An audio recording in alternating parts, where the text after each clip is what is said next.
an animated feature, character design is a very important role. Every artist draws in a different style, so you need one person to come in there and create one style that is the style of the film. And on Mulan, of course, we had a very talented artist named Chin Chang. He was sort of our salvation on this movie. We were lucky enough to find him. He actually was born and raised in Taiwan, and he came in with this passion to work on the movie because he was raised with the story of Fa Mulan. So he came in and he designed our characters. Designing characters for Mulan, the first thing I was really concerned about is the varieties of characters. I strongly focus on caricatures.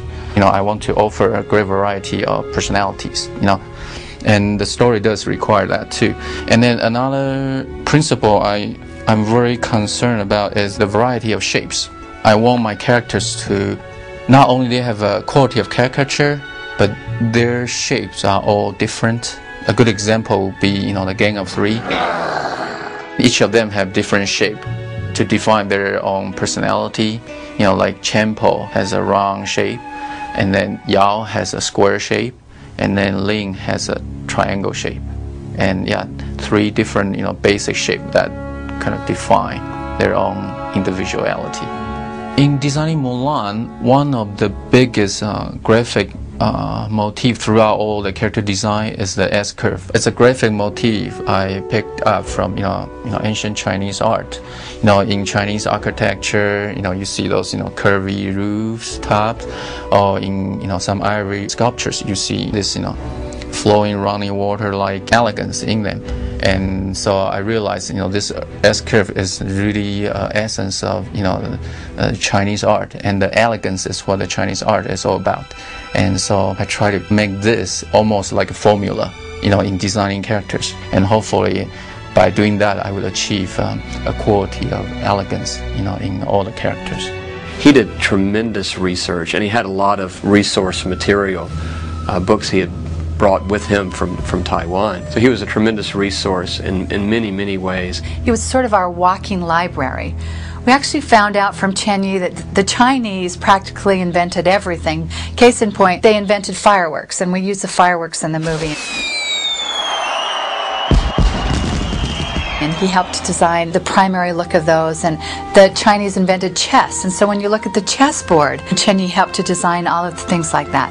I'm constantly amazed at what Chin Yi brought to the style of the film, with Hans Bacher creating the visual style of the backgrounds, and Chin Yi, who was the powerhouse that created the design and style of drawing of the characters. I feel like the two have come together and merged in a great way that is a very unique style, and it feels particularly Chinese. If it wasn't for Chin Yi and all his amounts of enthusiasm and research for costuming and that sort of thing, Mulan wouldn't be nearly what it is today.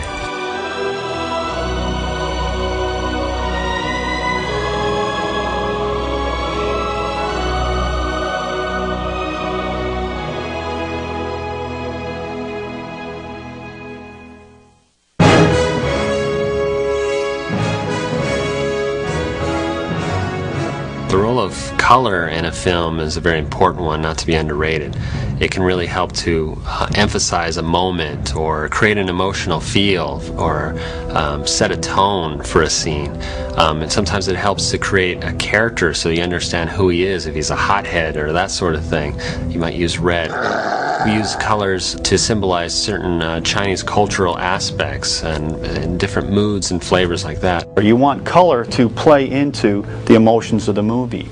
If you take it too far too soon, then you've got their heart beating too much in the beginning, and you've got nowhere to go. So you want to gradually, play up the beats as the movie goes along, and then of course in the climax you're gonna hopefully get their heart beating, maximum capacity.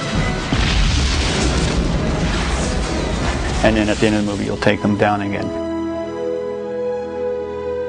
For example, in one sequence, it's a very sad sequence when Mulan makes her decision to go to war instead of her father. And the colors are very subdued, very, very moody. And when you're singing your song, Make a Man Out of You, we're just all over the palette in that sequence, and it's a real happy, kind of popping, successful song. The Chinese artwork tends to be limited in some sense. There's where there's some colors that are used because of the cultural issues and because of the time. There was colors that were used for definite reasons and said definite things. And because of that, we were very concerned not to go in the wrong directions with it, because we wanted to reflect that culture, that history. We wanted to really get that across. For example, when they marry in red, not in white. And that is important for Mulan because we have to use a reddish dress for her when she is going to the matchmaker. The matchmaker, on the other hand, she wasn't a nice person. Fa Mulan. And we accentuated that with a color. Her face makeup was very, I want to say cheap.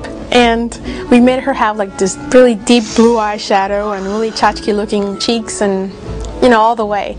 But the fun part was having to come up with something that she thought was classy as far as her outfit. And as you remember, her skirt was like black. And normally black is the slimming color. And she was wearing black, but the trick that we did was the line work on the outside of her dress. We lightened it to make it look like velvet, so there's actually more there than you actually see. Mushu, in the beginning, I always wanted Mushu to be very childlike in his colors, red, yellow, blue, because those are the three primaries, and that's what children relate to. They like, keep it basic, you know, you walk into a toy store and it's all red, yellow, blue. And of course we went around and, you know, we tried a gold dragon and a green dragon, and I'm glad he came back around. We finally went full circle and we came back and made a fun red, yellow, blue dragon. When it came to doing the coloring the crowds at the end of the film, we wanted something that was very simple, so it felt like just a sea of people. It was just enough detail that the audience would feel it, a fullness from it, but not over-articulated. And my job was to come up with 180 different combinations of colors using 7 colors in the palette so we can do the crowd. And I think after the 50th I was pretty much done. But you know, it looked very convincing. It actually looked like we actually sit there and did each one individually. The color of Mulan is very important because we use color in so many different ways. It has to get across emotions, emulate emotions that the characters are feeling. My mom doesn't speak English, and she saw the film in the theater, and she doesn't know a word of English, but she understood the film by just looking at it, because it's a relationship of the characters and the color and the music that actually says a story, even though words are not being understood at that time. The color in Mulan helped to bring the film to life. It created a landscape. It created the personalities, the rich personalities that you see on the screen. It brought in all the emotions of the film, and it all came together so that it really communicated a powerful story.